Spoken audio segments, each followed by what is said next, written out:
Selamat pagi. Baik, untuk pertemuan kita yang terakhir ini, kita akan membahas terkait dengan uji beda yang bersifat parametrik. Nah, dalam pengujian ini, sebelum saya masuk ke dalam materi, maka kita akan lihat terlebih dahulu bagian alir analisis, di mana dalam uji beda kita akan menggunakan dua pendekatan. Yang pertama adalah non parametrik, yang kedua bersifat parametrik. Tentu kita akan mengawali dari data yang kita peroleh. Apakah data yang kita punya berskala nominal, ordinal, interval, atau rasio. Dari situ nanti akan diuji kenormalannya atau asumsinya, dan jika tidak memenuhi asumsi maka dilakukan transformasi sampai jika mendekati normal maka akan menggunakan parametrik, dan jika tidak maka menggunakan non parametrik. Nah, dasar teori kita menggunakan parametrik adalah untuk menggambarkan atau to infer, ya.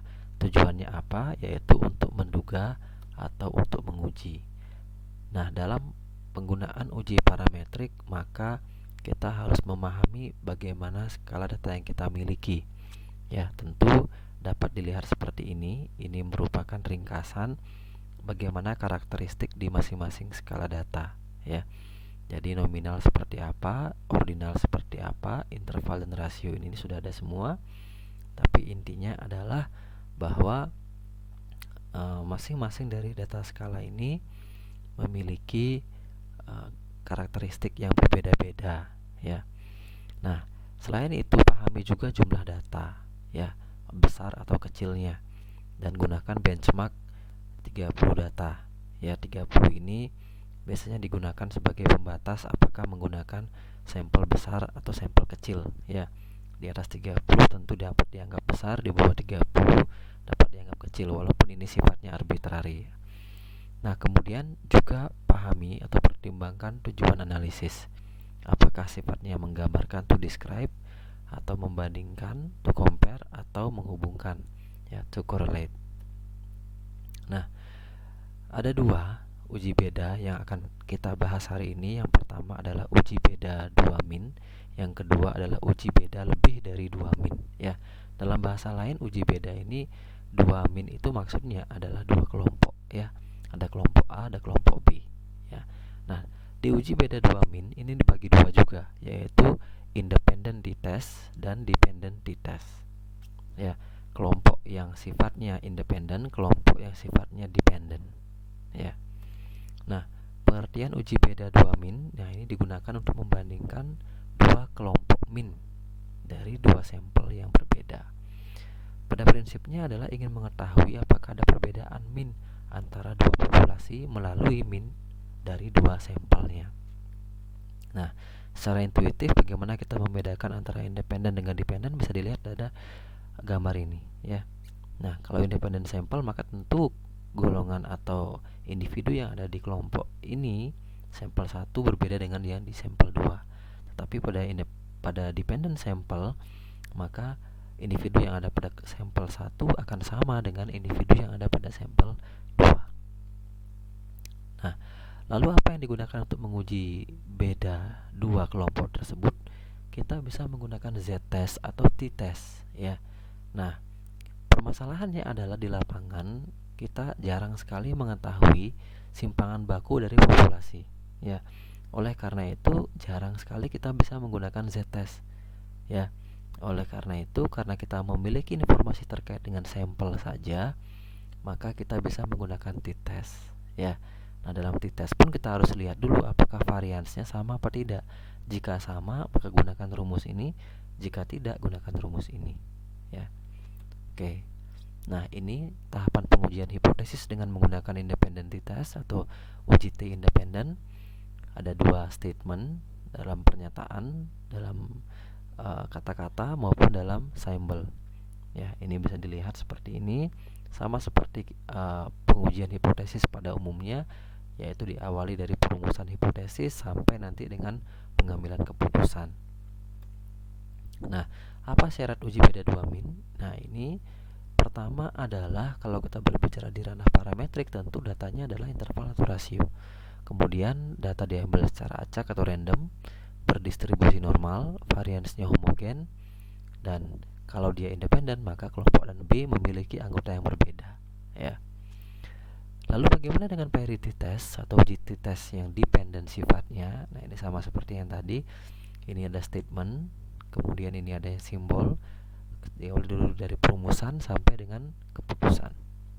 Apa syaratnya? Nah, ini sama seperti yang tadi, bedanya adalah di dependent. Nah, ini diberi perlakuan yang berbeda, ya. Individu pada kelompok A dan B sama, tapi diberi perlakuan yang berbeda. Misal pretest posttest, atau misal dari kelompok satu kelompok diberi perlakuan misalkan metode A, dan kelompok yang sama diberi metode B setelah di washing out period, ya. Nah, sekarang kita beranjak pada uji beda 2 min.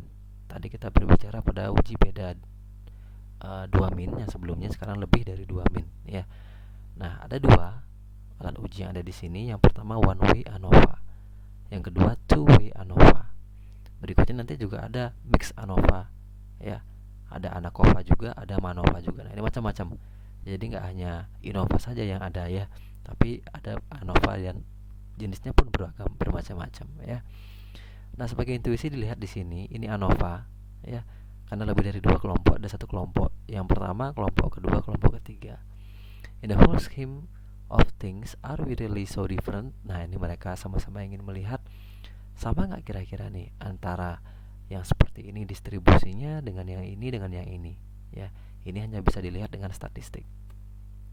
Pengertiannya apa? Nah, menurut Daniel dalam bukunya di Biostatistik, ANOVA is a technique whereby the total variation present in a set of data is partitioned into two or more component, ya. Intinya bahwa kita dapat melihat bagaimana perbedaan rata antara lebih dari dua kelompok, ya.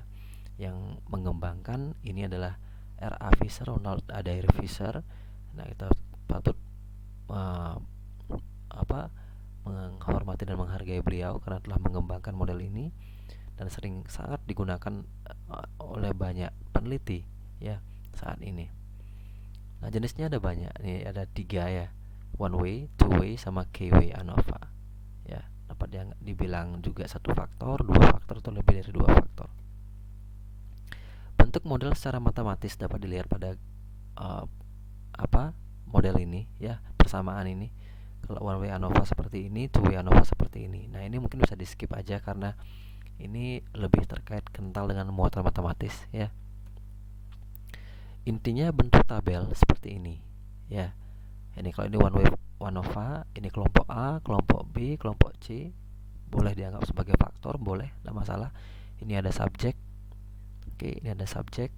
Kemudian, nah, ini contoh aja nih, ya, kasus seperti ini. Lama menginap sebagai variabel responnya, ini lama menginap ini berapa hari misalkan, ya. 3, 4, 5, 6. Kemudian di sini ada contoh ruangan pasien.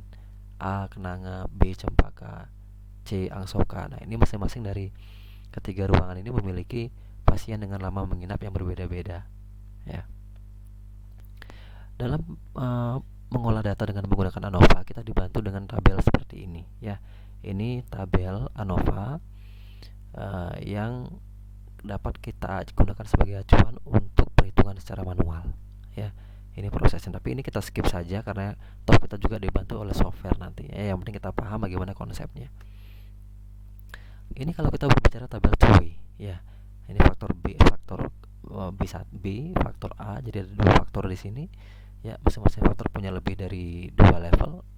Jadi ada B, misalkan B1 ada B2, A ada A1, A2, A3, ya. Nanti ini bisa bebas, ya. Boleh lebih dari 2, boleh hanya 2 saja, tidak masalah, ya. Contohnya gini. Lama menginap juga ini variabel respon. Kemudian kelompok A, misalnya contoh ini ruangan pasien. Yang ini jenis pembiayaan, ya. Oke. Nah, ini form tabulasi manual untuk yang two-way ANOVA. Apa syaratnya uji beda lebih dari 2 min? Nah, ini ada beberapa sumber referensi, ya, terkait dengan syarat uji beda lebih dari 2 min. Ada Daniel dari 2009, 7 asumsi yang harus dipenuhi.